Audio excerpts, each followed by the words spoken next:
necesario, porque hoy vamos a hablar de las narrativas del conflicto ruso-ucraniano. Todo conflicto y bueno, casi toda relación humana está marcada por el discurso.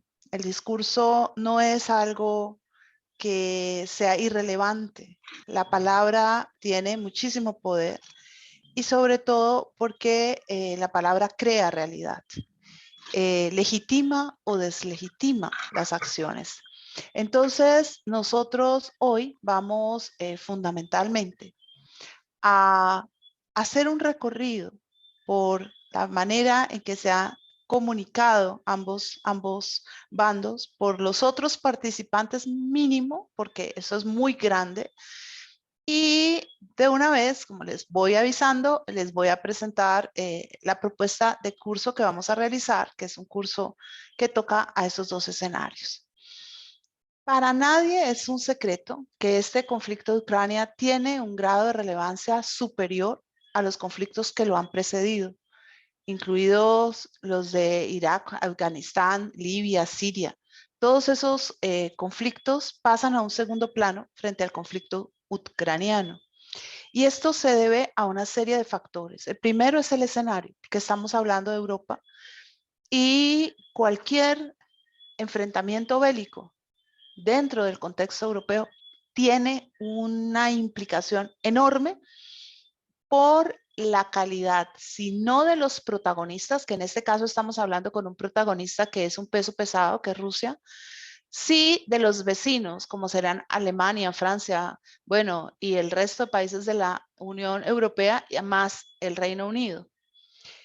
Europa ya vivió dos grandes guerras y siempre que hay un conflicto al interior de ella, está la latencia de esa posibilidad de un tercer episodio mundial y en este caso de un segundo gran episodio nuclear, lo que alerta todavía más.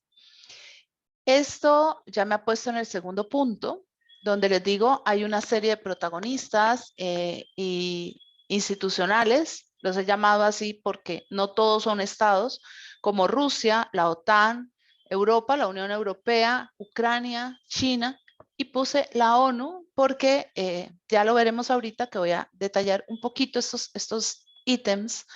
Pues la ONU hace mucho rato viene siendo una entidad de baja credibilidad y baja incidencia, tanto por las razones de la globalización como por las mismas formas en que está orquestado el Consejo de Seguridad, que hace que bien sea Estados Unidos o bien sea Rusia o Francia o el Reino Unido puedan y tengan derecho a un veto que hace que el Consejo se vuelva básicamente inoperante, porque cada vez que uno de estos grandes muestra los dientes y no se puede seguir, no se puede ir a más. Otros protagonistas son del rango individual, como es el caso de Putin, del presidente Zelensky, de Biden, de Xi Jinping. Estos son los protagonistas que tienen una capacidad de intervención global muy alta. Zelensky no tanto, no la tiene a decir verdad, pero los otros sí. Y puse solo a estos porque pues son más, obviamente, pero no quise traer mucho esta colación porque no es mi tema hoy, no me voy a detener mucho en ellos. En cuarto lugar está el hecho de que este enfrentamiento bélico pone en juego las armas de las de los diferentes países y entidades comprometidas. Y estamos hablando de unos arsenales de muy alto rango y en la proximidad de los de carácter nuclear, que esperemos no los veamos aparecer en el panorama y que se hayan quedado solamente en la ingrata recordación de la amenaza de Putin hace unos días, cuando habló de la posibilidad de escalar el conflicto hasta ese nivel. En un quinto lugar, las implicaciones económicas que todos vamos a sentir, que todos vamos a padecer, no nos vamos a librar de ellas. Nosotros consumimos tanto productos ucranianos como productos rusos y entre ellos tenemos todo lo que tiene que ver con los insumos agrícolas. Entonces, pues vamos a sentir el golpe, no tan duro como lo está sintiendo Europa, pero sí lo vamos a sentir. Ayer nomás en una de mis clases hablaba con una amiga y asistente y ella me contaba cómo su hermana o su prima que estaba en Europa le contaba en Bruselas, le contaba cómo el barril, el gas, la reserva de gas había pasado de 400 euros a 1000 euros en tan solo unas semanas. Eso lo aguanta una persona que tenga un alto nivel de vida, pero no lo va a aguantar una persona que se sienta en unas condiciones de vulnerabilidad. No nos olvidemos de los movimientos sociales de chalecos amarillos y demás que han estado presentes en Europa, entre otras cosas, debido a las tensiones generadas por una migración a gran escala proveniente de los países en conflicto. Ahora la población ucraniana se está desplazando hacia Europa Occidental, está siendo afortunadamente bien acogida, bien recibida, pero la pregunta es ¿por cuánto tiempo? O sea, ¿cuánto tiempo va a resistir este impacto la sociedad europea, que es una sociedad que está siempre en una pulsión de fuerzas que es muy grande, donde cada vez hay más descontento, hay menos soluciones políticas y hay más sensibilidad ante la propia vulnerabilidad frente a la riqueza, a la pobreza y a la falta de expectativas de desarrollo económico. En sexto lugar, los antecedentes históricos de los que hablaremos ahora y que son los que dan lugar a todo lo que haremos después. En cuanto a los escenarios, bueno, ya les dije, cualquier cosa que pase en Europa va rápidamente a comprometer la seguridad global por las repercusiones que llega a tener, por los vínculos existentes a nivel político entre las naciones europeas y naciones del resto del mundo. Entonces, es un punto particularmente sensible. No es lo mismo que el conflicto sea en Asia, que sea en África, que sea en América o que sea en Europa. En América es gravísimo si está en América del Norte. Si está hacia América del Sur, no es tan serio. En África puede pasar totalmente inadvertido, como han pasado tantas guerras africanas que las hemos pasado como si no pasaran. En Asia depende también de la ubicación donde esté. Si es Medio Oriente, diríamos, otro conflicto en Medio Oriente. No. Pero si es en Europa, es un punto muy complicado. Muy, pero muy complicado. Además, porque me va a permitir decirlo, el continente europeo ha sido el continente más belicista de todos, donde se han generado las guerras intestinas que han seguido. Europa es un continente con muy cortos lapsos de paz. Entonces no nos engañemos con el cuento de la civilicidad y demás. Ya en este momento hay buenos contingentes de europeos que están ya peleando en Ucrania, que vienen desde Francia, desde Suecia, desde Finlandia, de todas partes, porque se sienten comprometidos con la causa ucraniana y porque dicen que no la pueden tolerar.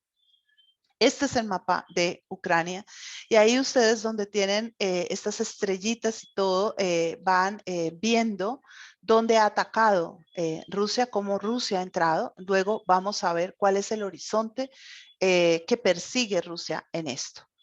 En cuanto a los protagonistas, tenemos que todos, como les decía, exceptuando Ucrania, son potencia y pueden afectar el equilibrio, el frágil equilibrio global. Es más frágil de lo que nosotros creemos, pero también al mismo tiempo es más fuerte de lo que a veces pensamos. Y uno dice, bueno, ¿cómo así? ¿Cómo así? Pues hay unas tensiones que lo hacen que fácilmente salten chispas, pero esas tensiones difícilmente revientan los cables porque se tiene muy claro qué tanto está en juego y por eso se puede modular el conflicto. Son todos agentes constructores de discursos y ellos validan o invalidan el conflicto según les convenga. El conflicto es legítimo, depende de quién esté hablando, hacia quién se esté dirigiendo y en qué condiciones y a quién le convenga. Así que no es válido decir, es que esto lo hacen los rusos. No, lo han hecho todos los que han tenido la posibilidad de hacerlo en el momento en que lo han necesitado hacer.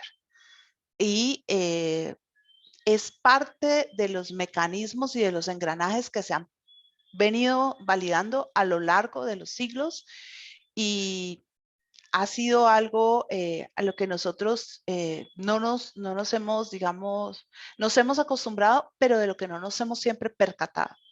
Entonces tendemos siempre a mirar el bueno y el malo. No, olvidémonos de eso. Aquí estamos entre países que compiten por intereses concretos y que pueden dolerse mucho de las pérdidas de vidas humanas y no mover un dedo para evitar esas pérdidas de vidas humanas. Entonces es algo que es muy doloroso, pero que tenemos que tener muy en cuenta porque nosotros tenemos un papel histórico también que jugar.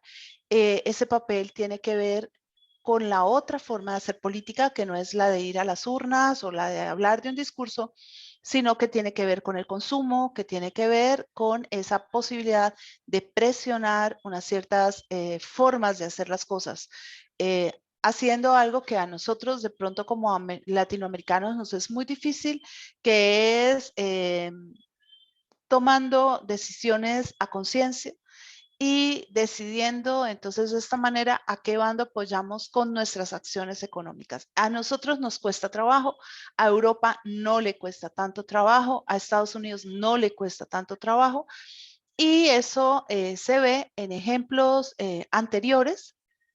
Y yo les comentaba y siempre lo vuelvo sobre él porque es el ejemplo que tengo más claro. Y ustedes pueden decir, es el único que se sabe. Pues es el único que tengo así como totalmente seguro y siempre lo cuento y es cuando después del 9/11 Estados Unidos quiso presionar a Francia porque no tomaba la decisión de aceptar sus acciones en relación a Afganistán y dijo que Francia estaba apoyando el terrorismo. Ante esa afirmación del ministro de Relaciones Exteriores norteamericano, los franceses decidieron dejar de consumir todos los productos que venían de los Estados Unidos y de ingresar a los negocios que tuvieran o que representaran marcas estadounidenses.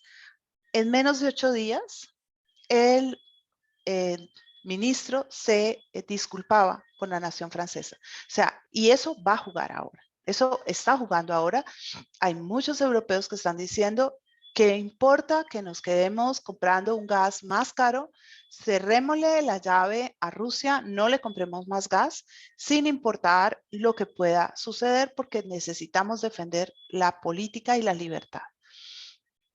Ahora, el curso de los hechos cambia las narrativas de las políticas globales. Entonces, una cosa fue el discurso antes de que Putin interviniera en Ucrania, otra cosa es el discurso actualmente y el discurso se va a ir ajustando según las necesidades. Por ejemplo, si Putin decide que va a retroceder en sus exigencias frente al gobierno ucraniano y que va a desescalar el conflicto y que va a retirar sus tropas de Rusia, Putin va a ser mejor persona de lo que está haciendo en este momento y lo vamos a oír en en todos los medios de comunicación, porque se tiene que modular esa situación. Los protagonistas individuales, pues cada protagonista le imprime un sello a lo que está ocurriendo. Hoy en día hay un problema muy grave y es que estos señores y bueno, y señoras, ¿dónde las hay? Tienen micrófonos y tienen teléfonos y tienen personas grabándolos todo el tiempo. Y esto hace que pasen sucesos como el de hoy, cuando el presidente Biden ha llamado de criminal de guerra a Putin, lo que ha hecho que el conflicto se haga más serio y que llegue a un punto de alteración mucho más peligroso. ¿Ven? Ese es un punto que hay que tener muy en cuenta. Uno tiene derecho a pensar lo que quiera, tiene derecho a decir lo que quiera, pero no debe decir lo que uno quiere en cualquier momento y a cualquiera, porque puede generar consecuencias muy negativas. Y tenemos que cada uno de estos líderes va a generar un discurso, va a tener una línea narrativa y esa línea va a legitimar o a deslegitimar lo que está pasando al interior de sus naciones.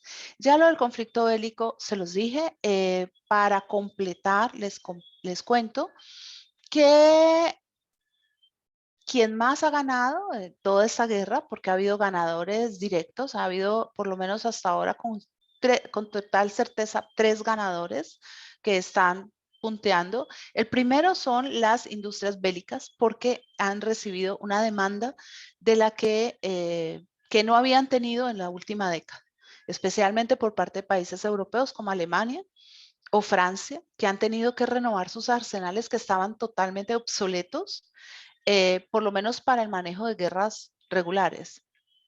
Y el segundo ganador es la OTAN, porque estos países europeos que estaban remolones y esos socios que estaban como haciéndose los de la hoguereja gacha, tanto como para llevar a el expresidente Donald Trump a decir que iba a sacar a Estados Unidos de la OTAN, porque no era justo que Estados Unidos estuviera llevando todo el peso bélico de la organización. Pues ahora se están compensando las cargas y están haciéndose las inversiones que se esperaron durante tanto tiempo. Y el tercero es China, que les adelanto, China ha ganado un papel de regulador mediador desequilibrante dentro del conflicto. China hasta el momento no se ha pronunciado, se ha quedado, uno podría decir, neutral, tiene demasiados intereses en juego, tanto con el lado occidental como con el lado ruso, más del lado occidental. O sea, para China es más importante la relación con Estados Unidos, con Europa, de lo que puede ser la relación con Rusia. Pero se ha quedado en el medio y ha mostrado que es la señorita a cortejar, pero también que tiene mucho que decir y que incidir en el panorama global. Hace unos años, Xi Jinping decía que para el 2050 China debía ser la mayor potencia económica. Hoy en día es una de las economías, creo que es la segunda economía más grande del mundo. No estoy muy segura, tendría que revisarlo. Tendría que ser una gran potencia militar, lo ha ido elevando, su nivel militar ha subido, no tanto como dijeron, alguien le dijo a un funcionario de la Casa Blanca y se filtró y generó mucha alarma de que China iba a llevar arsenal bélico a Rusia.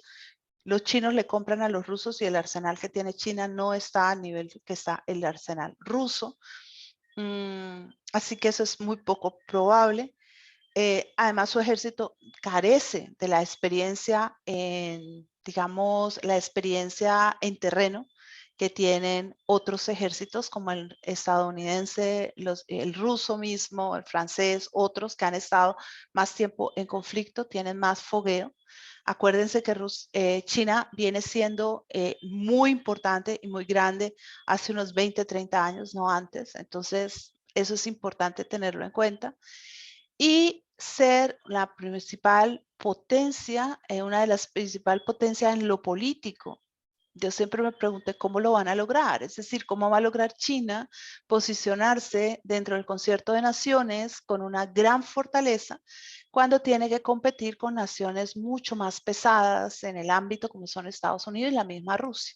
Bueno, China lo está logrando y la de cuarto es mucho más complicado, que es en la parte cultural, pero esa es más complicada. Lo de las sanciones económicas, bueno, ya les dije, esto va a tocarnos a todos y va probablemente afectar a muchos, tanto o más que a Rusia. Por ejemplo, Bielorrusia va a ser uno de los grandes perdedores. Los antecedentes históricos. Eh, Vamos a ver que muchas de la historia ruso-ucraniana ha aparecido de pronto. De pronto resulta que el imperio ruso se contraataca, casi que podía ser título de película de Star Wars, el imperio contraataca. Y esto ya se venía viendo en la forma en que Vladimir Putin se iba asumiendo a sí mismo, en su admiración absoluta por Pedro el Grande, en el hecho de que hubiera vuelto a erigir la estatua de Alejandro III, el gran autócrata, el padre de Nicolás II, en Crimea, donde el zar murió. Esta estatua había sido derribada por los bolcheviques. Y el que ahora lo vamos a ver haya hecho su discurso en el que le explica a la nación rusa que se van a desplegar unos movimientos tácticos militares sobre el territorio ucraniano, nunca una guerra, solo movimientos militares, haya tenido en el fondo a su espalda la imagen de Catalina la Grande, quien fue justamente la zarina que incorporó Crimea al Imperio Ruso y que es una de las grandes constructoras de la territorialidad del Imperio Ruso. Allí entran todos estos imaginarios. Ahora Alexander me decía, bueno, ¿por qué Putin tilda de traidores a los ucranianos? Pues porque él piensa que Ucrania es Rusia. Él no hace la diferencia entre Ucrania y Rusia y ahora lo vamos a mirar. Entonces, considera que si Ucrania hubiera tenido voluntad política de aliarse con Rusia, podía seguir siendo Ucrania, pero si se hubiera aliado con Rusia, entonces Rusia, Bielorrusia, Ucrania se habían podido aliar con los estados del Asia Central, que hacían en su momento parte de lo que fue la URSS, y de esta forma habrían podido mantenerse como un superestado y no habrían perdido especialmente esta condición de grandes potencias, porque para ellos especialmente el problema estaba en la relación con Uzbekistán y Kazajistán. Si Ucrania, Rusia, Bielorrusia, me faltó Georgia, Uzbekistán y entonces Kazajistán habrían seguido unidas y los eslavos habrían sido mayoría. No se pudieron mantener unidas porque, entre otras cosas, Ucrania no quiso mantener la unión.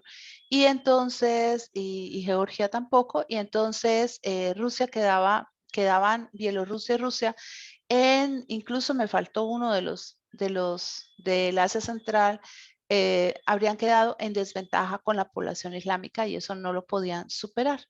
Entonces, estos antecedentes históricos van a ser fundamentales en todo el desarrollo de este conflicto. Está mucho más incluso que en otros conflictos, porque aquí la historia está jugando un rol protagónico.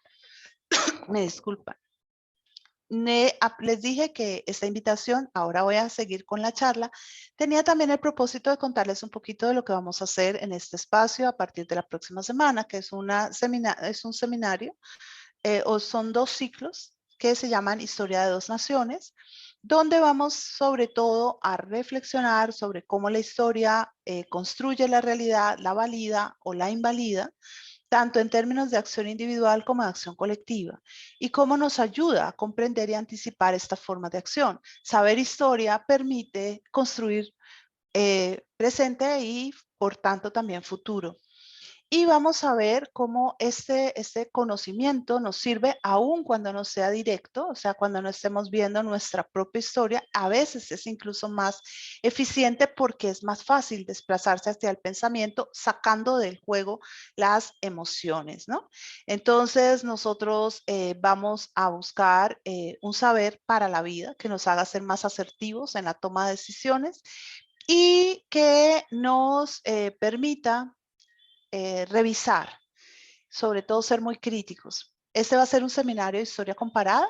Lo voy a tomar desde el punto de vista ucraniano, fundamentalmente. Yo ya he hecho muchos cursos de Rusia, no quiere decir que no vaya a ver a Rusia, lo tengo que ver, Pero siempre vemos desde el lado ruso, claro, cuando vemos desde el lado ruso, y entonces Catalina tomó Crimea, bravo, Catalina, eres lo máximo, pero cuando yo lo miro desde el otro lado, entonces la historia tiene un punto de balance completamente distinto.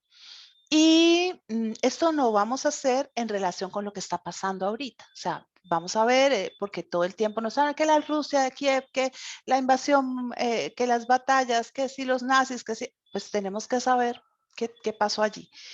Y vamos a aprender además dos conceptos, contextos históricos que son muy ricos y que son muy interesantes. El primer ciclo son los pueblos eslavos, el origen común.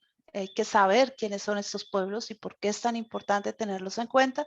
Esto, entre otras cosas, nos va a permitir entender por qué cada vez que Rusia hace algo, los serbios sacan las banderitas y viva la madre Rusia, muy bajito para que los otros miembros de la OTAN no se den tanta cuenta como se están dando.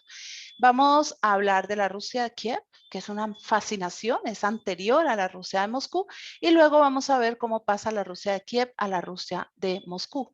Después, el segundo ciclo, que es después de Semana Santa, entra entre Polonia y Moscú, Kiev, o sea, cómo se define este contexto ucraniano en medio de todas estas tensiones. Luego, Kiev bajo el Imperio Ruso. Luego, lo que viene a ser Ucrania y la URSS, y después de 1990 hasta la actualidad. Al final de cada sesión, estas sesiones van a durar 1 hora, de 7 a 8, vamos a tener 15 minutos para tocar algún aspecto importante de lo que está pasando ahorita. De manera que ese es como un bonus que vamos a poner porque este conflicto es absolutamente muy grande. Para situarnos en donde vamos a trabajar hoy, voy a empezar con las preposiciones. Y miren la distancia que hay entre decir la guerra de Ucrania, la guerra en Ucrania o la guerra contra Ucrania. Cada preposición marca algo distinto. La guerra de Ucrania es la guerra que compromete a Ucrania, que le está tocando a Ucrania. De alguna manera nos deja sentir que hay una población en el medio. La guerra en Ucrania es simplemente un escenario donde se está desarrollando un conflicto. Busca el máximo de objetividad, pero no está considerando mucho el drama humano. La guerra contra Ucrania está ya marcando una tendencia y es Ucrania está siendo atacada por Rusia. La guerra Ucrania es aquí la víctima de lo que está ocurriendo. Las narrativas, los discursos se construyen permanentemente. Se los estaba diciendo, si mañana cambia el eje, pues cambia el discurso completamente. El discurso acompaña la acción, la anticipa y la acompaña y la sucede. Entonces, está todo el tiempo en movimiento, no se queda quieto. Por eso es tan difícil el trabajo sobre acontecimientos que se están desarrollando. Porque, es que usted ayer dijo que el bueno era Zelensky, mire que Zelensky hizo tal cosa. Pues claro, es que el señor no es lo mismo que hablar de Napoleón Bonaparte, que ya el señor se murió y uno puede decir lo que uno más o menos sabe que va a pasar y cómo se comportó. Aquí hay en este conflicto dos formas de comunicación que están chocando directamente.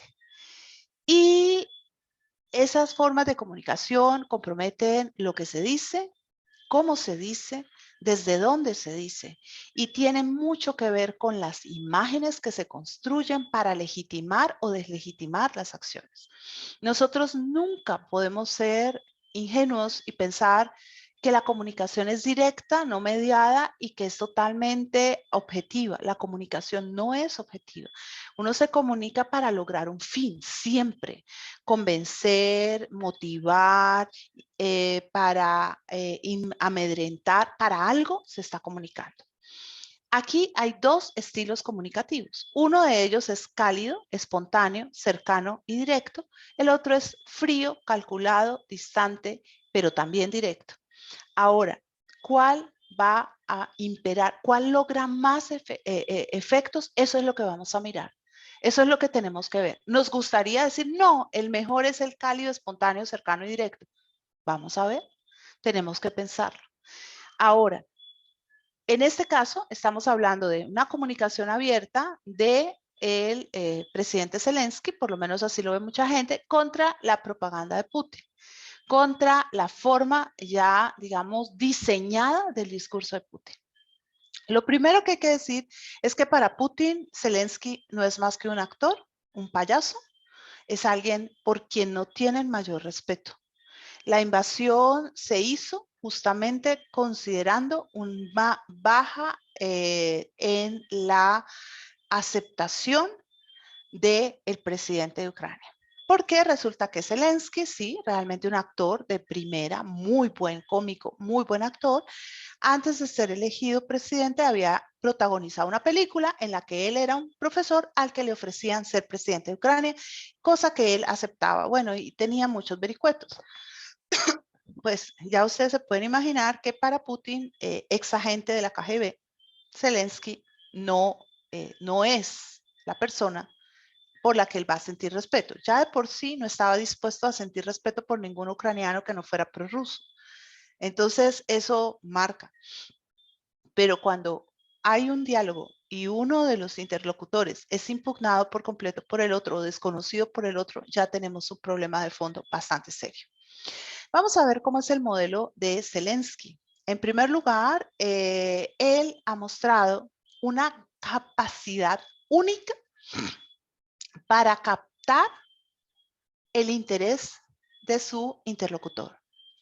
Zelensky es un hombre que juega con las situaciones, que se ha apropiado del rol de presidente y hace empatía casi que inmediata con las personas con las que se está comunicando y con la cámara. O sea, siempre ustedes miren, las imágenes son súper dicientes y ustedes ven este hombre, vean la imagen de este hombre, mírenlo acá como presidente. ¿Cuál es la imagen? Yo soy un hombre serio, soy un hombre comprometido, soy un hombre joven, soy un hombre divertido, tiene en su rostro una sonrisa, pero sobre todo soy muy buena persona. Eso es lo que proyecta su mirada. O sea, su mirada es una mirada de una persona que hace vínculos fácil con los demás. Y si lo ven acá, o sea, yo me bajé del rol del presidente diplomático y de saco y corbata y estoy puesto en los zapatos de los ucranianos, estoy listo a combatir, soy un hombre igualmente sencillo, totalmente comprometido, soy totalmente sincero. Miren esta mirada, miren la posición de la cabeza, la forma en que está es reiterativa. Es que créanme, realmente usted me puede creer a mí, ¿sí? Y hay una gran autenticidad, no se siente que sea algo falso. Él habla a todo el mundo y le habla a cada persona o a cada entidad de una manera tal que la deja impactada. Y, por ejemplo, cuando estuvo ante el Consejo Europeo, él terminó su discurso y, bueno, él ha estado en todo eso por Zoom, ¿no? Vía Zoom. Pero creo que en el Consejo Europeo, según entiendo, sí estuvo, fue antes de la detonación del conflicto armado. Y él hizo su discurso pidiéndoles que tomaran cartas en el asunto, que se movilizaran, que actuaran incluso antes de que Putin entrara a Ucrania, que no esperaran. Y ellos se pararon a aplaudir, él se volteó, les dio la espalda y levantó el puño y se fue. Como quien dice, a mí sus aplausos no son lo que yo necesito. Lo que nosotros necesitamos es un compromiso más de fondo. Y ya en cuanto a las cosas que ha ido diciendo, voy a mostrar unas aquí, otras más adelante. Él dijo claramente, y se lo dijo a los rusos hablando en ruso, antes de que Putin hiciera lo que hizo hace unos días, que fue cortar la posibilidad de que los medios independientes se reproducieran en Rusia y empezar digamos, a bloquear todo lo que fueron redes de comunicación para que los rusos solo queden sometidos al esquema de comunicación y a lo que dicen los medios rusos. Y les dijo, Dicen que la llama de la guerra liberará al pueblo ucraniano, pero los ucranianos somos libres. ¿Por qué? Porque una de las cosas que dijo Putin para promover la intervención en Ucrania fue decir que iban a liberar al pueblo ucraniano, que el pueblo ucraniano estaba siendo rehén de los nazis y que estaba alejándose de Rusia contra su voluntad. Asimismo, dijo lo siguiente: ¿los rusos quieren una guerra? Me encantaría responder a esta pregunta, pero la respuesta depende solo de ustedes, ciudadanos de la Federación Rusa. Y eso es muy inteligente porque él sabe que no tiene acogida en el Kremlin, sí, que no tiene ningún tipo de acogida con Putin ni con su gobierno. Entonces, él se dirige directamente a la nación rusa. Obviamente, hay muy poco, como les digo, de este discurso logra llegar a la población. Sin embargo, sí fue, para quienes lo han escuchado, bastante impactante porque no tenían ni idea y, como vamos a ver, no lo siguen teniendo muchos rusos de lo que está pasando. Están totalmente cándidos y virginales, absolutamente convencidos de que lo que les están diciendo es verdad. Y eso les pasa porque saber la realidad es muy doloroso. No quieren creer esa realidad.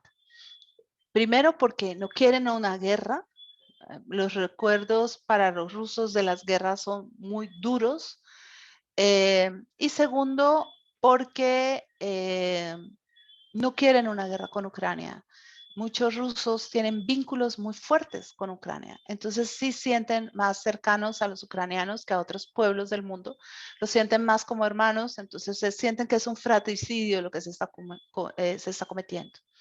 A la comunidad internacional les dijo: ¿quién puede detener la guerra?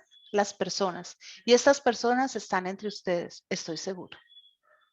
Ha sido muy duro con la comunidad internacional y ha sido muy capaz de confrontar, aprovechando, entre otras cosas, que sabe que, no es, que los gobiernos van a ser muy sordos a lo que él está diciendo, por más que aplaudan. Pero las comunidades nacionales no están siendo sordas y mucho de su discurso está llegando directamente a esa comunidad nacional, que es la que vota, que es la que consume, que es la que puede ejercer el derecho de coerción sobre sus propios gobiernos para buscar por lo menos un compromiso mayor. Lo más triste de todo lo que ha dicho fue esto, cuando dijo: pido el establecimiento de una zona de exclusión aérea humanitaria. ¿Es mucho pedir una zona de exclusión aérea para salvar a la gente? Cuando se dio el conflicto en Irak, Estados Unidos y la ONU establecieron una zona aérea humanitaria. Una zona aérea humanitaria implica que cualquier avión que entre de enemigo, que entre sobre el territorio ucraniano o el territorio preservado, puede ser derribado en el acto. No lo hacen porque el agresor es Rusia. Y aquí el miedo a una reacción rusa y a una reacción de Putin es muy alto. A diferencia de Saddam Hussein, a quien se acusó de tener armas químicas y que no era real, a diferencia de otros gobernantes que no tienen los arsenales a su mano, Putin sí los tiene y eso es algo que hace pensar. Además, porque aunque la economía rusa no es tan grande como uno pensaría, sí es bastante significativa y saben que la red se está dañando, es decir, la red se está rompiendo, se está fragilizando, por más que hoy por hoy el barril de petróleo esté bajando precios gracias a las intervenciones y a las mediaciones con otros posibles proveedores y, por ejemplo, actos como el levantamiento de varias de las sanciones impuestas a Irán. Lo que abre la posibilidad de recibir los combustibles desde allí. En cuanto a la acogida, pues ha logrado un gran nivel mediático, ha logrado visibilizar el conflicto y lo ha hecho mucho más humano. Ha logrado crear compromiso, empatía, patriotismo y aparece, por tanto, dentro y a partir del discurso como un héroe líder. El otro modelo es su antagonista, Putin. Putin tiene un modelo de comunicación en el que todo está calculado, controlado, y ha buscado generar entonces un efecto específico en la audiencia. De acuerdo con el discurso de Putin, su tarea y su misión en el gobierno no está dada en complacer al pueblo ruso, sino en hacerlo mejor para Rusia. Y aquí hay un elemento histórico muy importante, y es que dentro del contexto de la historia rusa, Rusia es el fin y la comunidad humana que habita en Rusia es tan solo un medio que se puede sacrificar en aras del fin y que se debe sacrificar en aras del fin. Vemos conscientemente a Putin entre el modelo de Lenin o Stalin y el de los zares, como el zar Nicolás II. A Putin el legado comunista lo frustra, le da rabia. Hemos visto no tiene afinidad ni con Stalin ni con Lenin. A Lenin le ha tachado y le ha imputado una cantidad de cosas, como entre otras la tontera de crear Ucrania como un espacio separado de Rusia. Mientras que el imperio de los zares lo complace particularmente y lo llena de, digamos, de satisfacción. Él quiere ser el héroe de su pueblo. O sea, quiere que los rusos lo miren como su gran líder, que lo acepten por ser un hombre que viene de algo muy pequeño, de ser un hijo de un trabajador que vivía en un pequeño apartamento y que cazaba ratas para divertirse porque no tenía otra cosa que hacer, a ser el gran presidente de Rusia que ha gobernado por más de 20 años y que aspira a hacerse reelegir en el 2024 hasta el 2036 porque ha hecho un cambio constitucional para eso. Mucha gente en Rusia lo ha visto como el héroe, como el homólogo, como el hombre que les conoce, como el hombre que ha llevado a Rusia a volver a ser una potencia, que la ha levantado del barro donde la dejaron hundidos los últimos líderes de la URSS. Sin embargo, este hombre no tiene tanta empatía actualmente, no tiene tanta simpatía, sobre todo en los sectores, en alguna parte de los sectores más jóvenes y más liberales de Rusia. Mientras que hay otra parte de la juventud y de las pobladores rusos que lo ve con adoración absoluta, que ve en Putin esa fuerza, ese brío, esa determinación, que creen que es la única que les puede garantizar su seguridad.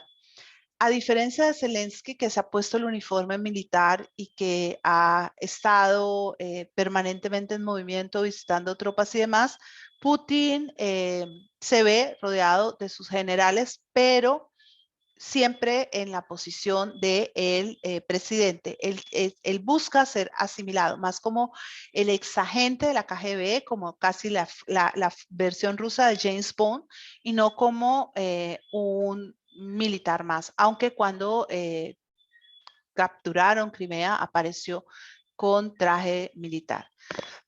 Cuando lo visitó el presidente Macron, Putin sacó a relucir esta mega mesa absolutamente distante. Putin es un muy hábil y sus asesores son muy hábiles en la comunicación y en el uso de los símbolos, en la estructura. Él no es cercano, él se muestra más o menos cercano o quiere mostrarse algunas veces más, digamos, más tierno, como con este pollito. Como quien dice, no mata un pollito, Putin es tan tierno que miren cómo ha cogido este pollito. Y ha usado esta mesa diciendo que Macron se había negado a someterse a una prueba anti-COVID. Y en efecto lo hizo. Se negó a someterse a la PCR. Entre otras cosas, pues me imagino que pensaría en su material genético. Bueno, no sé qué estaría pensando, pero se negó, entonces le puso esta mesa. Y obviamente no faltaron los memes, que eso es lo que estamos viendo, ¿no? Todas las intervenciones, porque fue muy evidente todo lo que este distanciamiento podía llegar a representar o a someter. Mientras cuando fue el canciller alemán, Scholz, hizo exactamente lo mismo. Es decir, lo puso en la larga mesa, pero ese no es el problema. El problema, como vamos a ver ahorita, es que Putin está creando, ha creado hace mucho rato esa distancia con todo el mundo y eso es bien riesgoso en términos generales. En cuanto a los medios que usan ambos, digamos, ambos comunicadores o ambos emisores, pues tenemos que Ucrania se vale mucho de las redes sociales y ha sido para Ucrania, los celulares han permitido un testeo permanente y un estar apareciendo en todas partes todo el tiempo, no dejar morir el conflicto, no dejar que se sosiegue. Rusia ha censurado todos los medios independientes y solo usa los medios del gobierno. Y ahí ven ustedes a don Vladimir Putin el día que lanzó el discurso para justificar la intervención rusa en Ucrania. La personalidad que tiene justo detrás es la gran zarina Catalina de Rusia, Catalina II. Otra de las cosas que hay que tener en cuenta en este momento, en este conflicto, es la ciberguerra. Se teme mucho que en la medida en que Rusia está ingresando en los territorios ucranianos, se estén bloqueando los medios para emitir la comunicación y contarle al mundo lo que está ocurriendo. Y en este caso no hay garantías muy amplias para los periodistas, ¿no? Hay mucha cerrazón.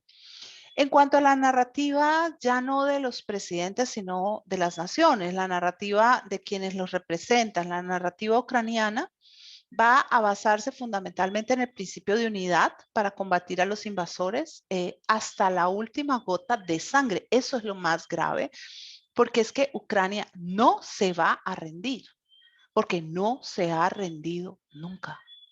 A Ucrania le han cortado las piernas para poderla poner de rodillas porque no se rinde.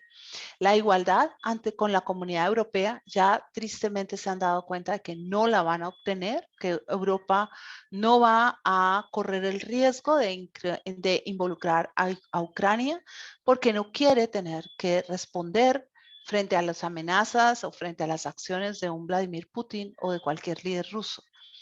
Busca su autodeterminación histórica que ha estado cercenada desde el 2013, desde el Euromaidan, cuando justamente intentaron los ucranianos defender su derecho a pertenecer a la comunidad europea y fue la primera intervención rusa en territorio ucraniano, pues después de todo lo que fue la, pues la caída de la URSS.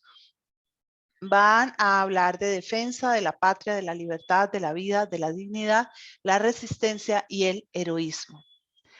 El presidente Zelensky les decía a los miembros justamente de la comunidad europea, sin ustedes Ucrania estará sola. Hemos demostrado nuestra fuerza, hemos demostrado al menos que somos como ustedes. Eso a mí me parece tan doloroso, pero es real. Así que demuestren ustedes que no está sola. Demuestren que no nos abandonan y que son realmente europeos. Así la vida vencerá la muerte y la luz vencerá las tinieblas. Gloria a Ucrania. Con eso cerraba el presidente ucraniano justamente ese capítulo. Igualmente, decía, los ucranianos recuerdan su pasado, pero quieren determinar y construir su propia historia. Pensé que había cambiado esta imagen, una de las cosas que ha sido más reiterativas por parte de Rusia es la del nazismo y la de que los ucranianos fueron colaboradores de los nazis. Sí, sí, ahí ustedes ven a los cosacos ucranianos en un desfile militar frente a los nazis. Pero fue lo mismo los franceses y fueron los mismos mucha población europea. Ucrania apoyó a los nazis en el momento de la Segunda Guerra porque Alemania era una opción para salir del yugo ruso, buscando justamente esa libertad. Obviamente después Ucrania peleará duramente para liberar a Rusia, para liberarse y liberar a Rusia de la amenaza nazi. No necesitamos una guerra ni fría, ni caliente, ni híbrida, pero si las tropas nos atacan, si intenta tomar nuestro país, nuestra libertad, nuestras vidas, las vidas de nuestros hijos, nos defenderemos. Eso decía Zelensky, asumiendo un discurso bastante fuerte, y asimismo decía, si nos atacan nos verán la cara, no la espalda. Y dicen que odiamos la cultura rusa. ¿Cómo puedes odiar la cultura o cualquier otra cultura? La cultura rusa o cualquier otra cultura. Ellos tienen unos horizontes culturales que son muy cercanos. Y también dicen que somos nazis, pero como un pueblo que perdió más de 8 millones de vidas por la victoria sobre el nazismo, puede apoyar al nazismo. Sin Ucrania, Rusia hubiera estado perdida frente a los nazis. Sí, ellos al principio aceptaron a los nazis, pero después voltearon, al igual que, y se pusieron del lado de la defensa del territorio y de la defensa de Rusia. Por eso son también tan importantes para Rusia. ¿Cómo puedo ser nazi? Zelensky es judío. Dile eso a mi abuelo, que pasó toda la guerra en la infantería del ejército soviético y murió siendo coronel en Ucrania. Ahora, ¿por qué dice Putin que son nazis? No solo por el antecedente histórico, sino por el batallón Azov. El batallón Azov se fundó en el 2013. Es un batallón que surge de un grupo paramilitar neonazi, completamente de ultraderecha, que fue ganando mucho prestigio y mucha gente en Ucrania los apoyó por su nacionalismo, por su patriotismo, por su identidad con la causa ucraniana. Y Zelensky lo que hizo fue incorporarlos a los cuerpos de policía, de guardia militar de la presidencia, como una manera de regularlos también, de que al institucionalizarlos, poderlos regular. Obviamente a Zelensky no le interesa que Azov se vuelva una cosa inmensa. Él es judío, por Dios, o sea, no le interesa. Ahora, los neonazis hay en Alemania, neonazis hay en Inglaterra, neonazis hay en Francia, neonazis hay en España, neonazis hay en toda Europa. Y en este momento esos son partidos que se van a fortalecer. Ese es un punto que hay que tener en cuenta. Se van a fortalecer porque la situación se va a hacer más crítica para la población autóctona. Entonces eso va a echarle leña al fuego. Pero que hayan grupos neonazis no quiere decir que todos los ucranianos sean nazis. Lo que pasa es que cuando a los rusos les dicen que los ucranianos son nazis, se legitiman muchas acciones en Ucrania y hacen a un nazi, si están masacrando a un nazi, nadie pregunta. Si están golpeando a un nazi, ¿para qué nos preocupamos? Si están haciéndole a un nazi, o sea, ser nazi es ser menos que ser humano para mucha gente. Y entonces eso va a permear mucho las acciones. Por otra parte, el ministro ucraniano, Denis Simtal, tuiteó: Putin acaba de lanzar una invasión a gran escala de Ucrania. Las ciudades ucranianas pacíficas están siendo atacadas. Esta es una guerra de agresión. Ucrania se defenderá y ganará. Es un punto crítico en el pulso de fuerzas que Ucrania no va a ceder. Y también han dicho, Putin es el nuevo Hitler, el verdadero genocida. O sea, la imputación que se hace de un lado se valida del otro. Les dijo Zelensky a los diputados, les dijo Zelensky a los alemanes. Él habló en el Reichstag alemán y dijo lo siguiente: Putin está construyendo un nuevo muro de Berlín. Hay un nuevo muro en Europa entre libertad y falta de libertad, y ese muro crece con una decisión que no se toma. Miren por encima de ese muro y verán que los rusos no distinguen entre objetivos militares y civiles. Ni siquiera pasaron esas cosas durante el puente aéreo de Berlín. En 80 años no ha pasado algo así en Europa. Alemania ha ignorado sus advertencias porque cada vez que él decía que el Nord Stream 2 era un arma para concretar la guerra, o sea, el que decía era Zelensky, o sea, que Zelensky lo decía, se le contestaba que era economía. Un país separado por un océano ha mostrado mayor solidaridad que Alemania, o sea, Estados Unidos, pero no dijo el nombre, ¿no? Solo Ucrania no puede defenderse. Zelensky ha tenido la misma habilidad de Putin o mayor para usar la historia. Cuando habló frente al Senado de los Estados Unidos, habló del 9/11. Es decir, es capaz de poner a su interlocutor en sus zapatos, de traerlo hacia sus zapatos. Y su objetivo es muy claro, es detener la guerra, defender el territorio, que ellos no quieren perder media Ucrania en el proceso, y adquirir autonomía y defender el derecho a la autodeterminación. ¿Cómo está siendo recibido este discurso? De una manera bastante positiva, pero no sirve. Toda esta belleza de discurso no sirve más que para hacer lagrimear y no sirve más que para de pronto sí mover solidaridades al interior de los países europeos, esas solidaridades que no sabemos cuánto van a durar. ¿Por qué no sirve? Porque quien tendría que escucharlo no lo va a escuchar. No lo va a escuchar porque se está escuchando a sí mismo, está escuchando todo lo que arriesga, todo lo que pierde, está escuchando no las bombas que matan a los ucranianos, sino las bombas que matarían a su propia población. Y en ese sentido están haciendo cosas sin hacer.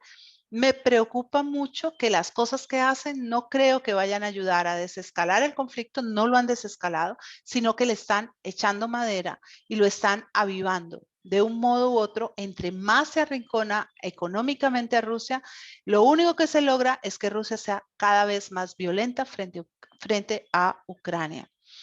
Y aquí me faltó una S, dice, no hay liberación del pueblo ucraniano, no teníamos ninguna intención de unirnos a Rusia, hasta ahora hemos vivido en un mundo de propaganda rusa.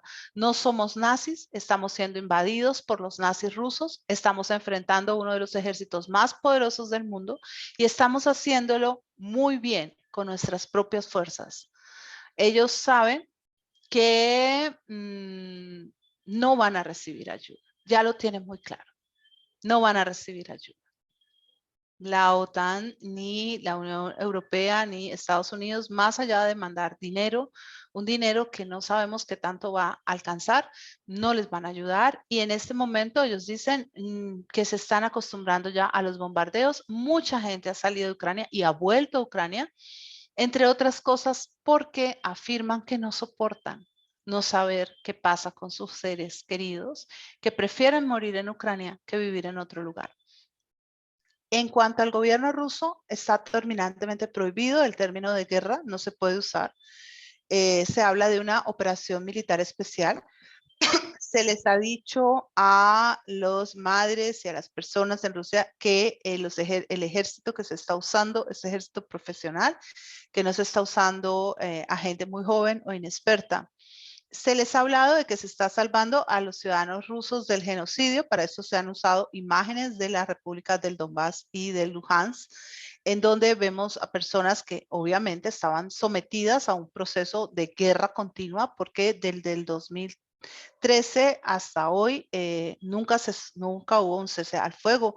Hubo momentos más livianos que otros, pero en el tiempo, cuando ya era claro que Putin iba a invadir a estos territorios, se les cortaron todos los servicios, el agua, la luz, bueno, todo. Pues que yo no le voy a dar elementos a mi enemigo por humanitarismo. Eso es algo que hay que tener en cuenta.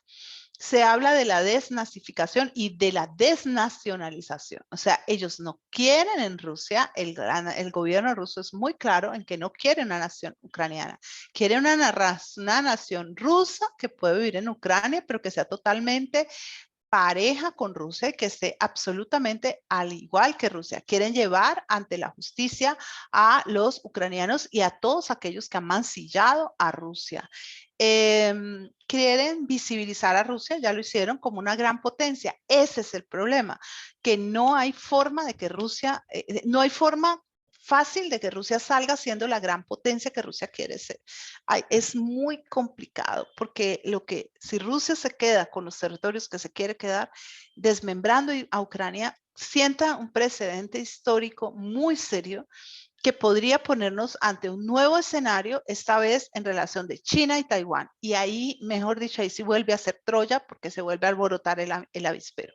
Entonces, hay muchas tensiones. Esta vez lo extraño o lo que ha generado más, digamos, más malestar a pesar de, es que, por ejemplo, cuando China se quedó con el Tíbet, los pobres del Tíbet tuvieron que salir, entre ellos el Dalai Lama y todo el mundo, pues sí, sí, China se quedó con el Tíbet. Y es gravísimo que China se haya quedado con el Tíbet, se quedó con el centro de producción de agua más grande de Asia.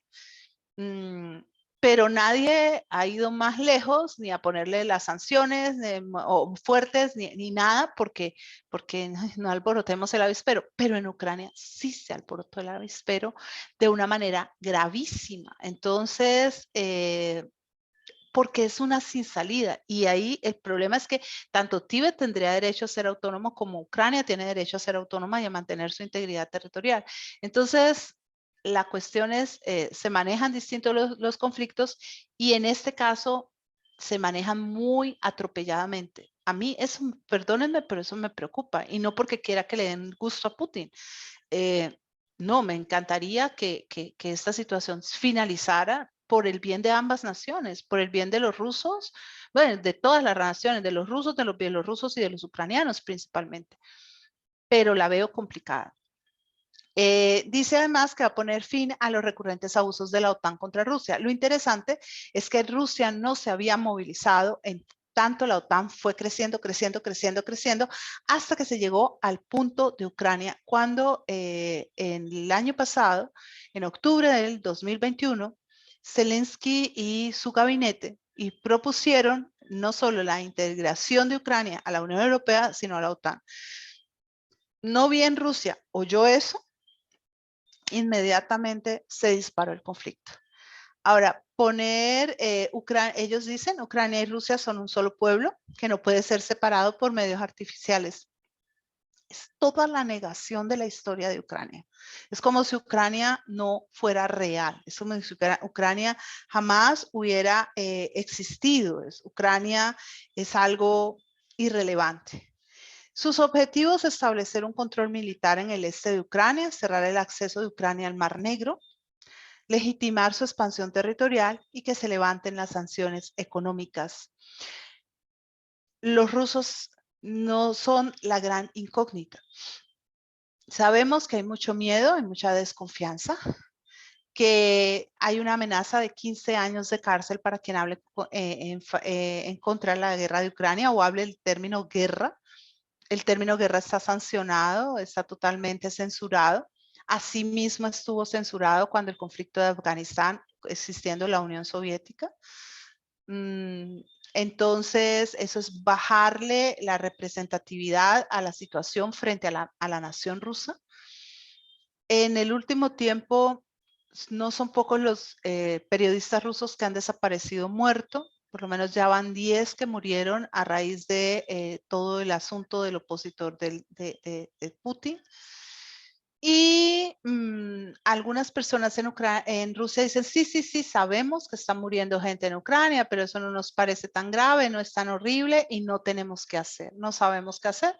Otras personas dicen, tenemos mucho, mucho, mucho miedo. Los rusos terminan ante las sanciones económicas, dicen, mientras haya pan. Esa es una afirmación rusa desde el siglo XIX, mientras haya pan. Y si no hay pan, no importa. Rusia es un pueblo que ha vivido en la capacidad de renunciar a todo con tal de sostener a Rusia.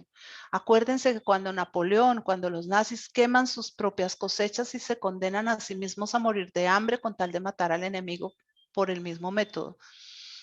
Pero hay muchos que hablan del miedo, ¿no? De tener mucho miedo. ¿Qué se trata de buscar desde los discursos occidentales y ucranianos y desde una parte de la población rusa, sobre todo los opositores de Putin? Que la gente se dé cuenta de que esto es una guerra. Se han pasado muchos audios, muchos videos, yo no sé hasta qué punto se puedan creer, donde aparecen, por ejemplo, soldados hablando con sus madres y las mamás no sabemos que están en la guerra. O sea, mi hijo fue a hacer un ejercicio militar a Ucrania. Bien, yo voy a dejar allí porque ya son las 8 de la noche. Pero antes de irme, sí quiero presentarles un video que me imagino que es muy probable que ustedes hayan podido ver en la televisión. Yo hoy no he visto nuestras noticias, entonces me esperan un segundo que yo haga una vueltica por aquí para podérselos presentar. Y, ¿qué les digo? Y entonces, que es un video que he estado dándole la vuelta al globo. Es un video en el que vamos a poder observar cómo una periodista rusa de ascendencia ucraniana tuvo la valentía de tomar por asalto digámoslo así, lo que vendría a ser como la emisión del noticiero para mostrar, es que estoy buscando mi video, aquí ya está. Me cuentan, por favor, hice la misma, siempre hago esta torpeza a veces, que es que se me olvida que tengo que poner aquí.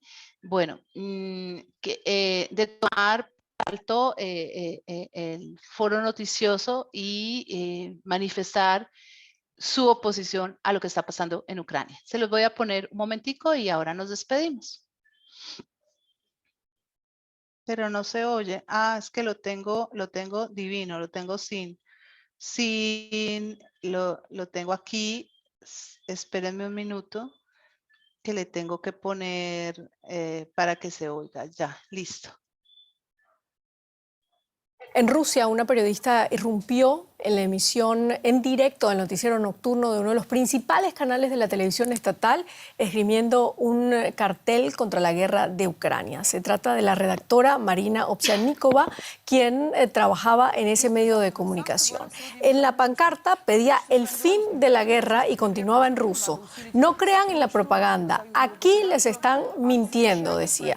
Las noticias en Rusia están celosamente controladas por el Kremlin, que obliga a referirse a la invasión de Ucrania como operación militar especial.